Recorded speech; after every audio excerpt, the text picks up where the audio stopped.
Let us begin. If I can ask you, this is a very interesting story, and you come in as a father figure, an officer too. So, where did you, when you first read the script, what got you most excited about this tale, or your standpoint from your character?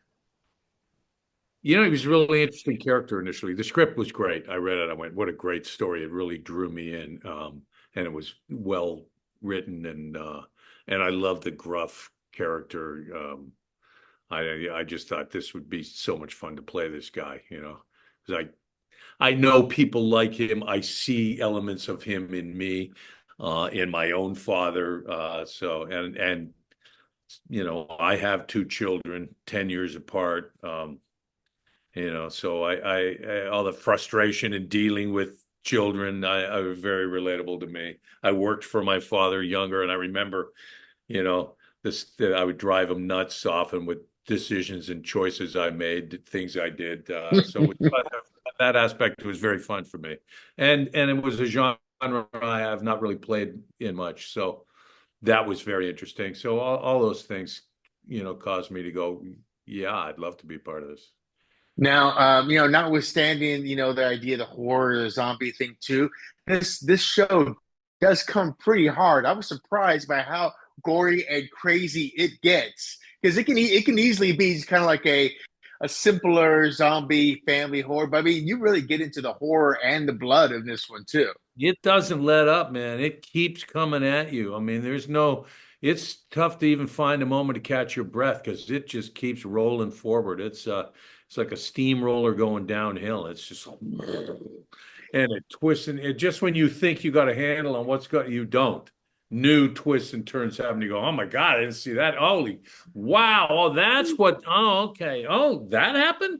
Oh, well, that explains. I mean, it's just nonstop like that. So it was tricky. We shot 5 episodes Right. at a time. We would have to stay, continuous to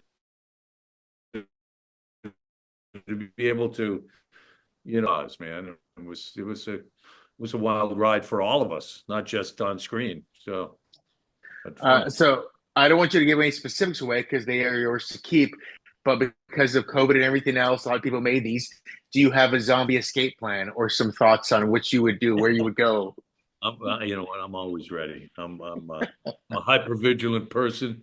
I've, I've got to. You know what they tell you? Listen, I ascribe to the whole idea when I go into a restaurant.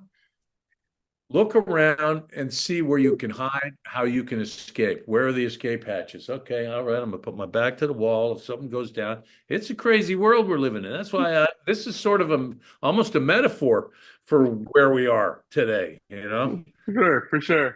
Yeah. Last thing I want to ask you is this: it's been 30 years since you started when you started JAG. What do you remember about starting that? I mean, you had Doogie Howser, you had, I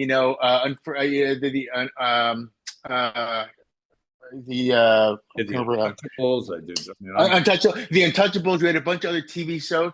What was the first thought coming into that series where you were the lead of it, and also, I guess maybe a year later when you knew you were home at that CBS. was a big that was a big step, man. The first after shooting the pilot, Don Belisario arranged a dinner with Tom Selleck, and I got to sit down and ask Tom, who had done 9 seasons. I asked him. I said, "How did you do it, man? Every day coming in because when you're number one on the call sheet, you're in everything all the time." He said, "Put your best foot forward every day and find something you can hang your hat on." And I thought, okay, I get the first part, but the second part was somewhat of a mystery to me, but it became evident later on, for me. And it was just good, solid advice. That's all you can do is just try to stay in the moment, find something you can hang your hat on, find something that you can rely on that's there that you can always reach to in a situation where, you feel sort of out of sorts or it's not quite happening.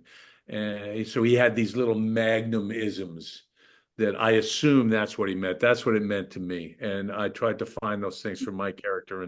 And that's what I did. I took it one day at a time and I put my best foot forward every day. And and that's how I approached. I gave 100% every day. I never relented.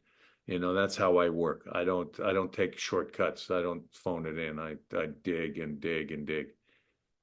After that meal, how did you not go, you know what? Does Harm need a mustache? Because Yeah, right. being in the room with Tom Selleck, automatically you're like, everyone needs a mustache automatically. That's why I got the full beard in this one. I'm going down the Selleck road.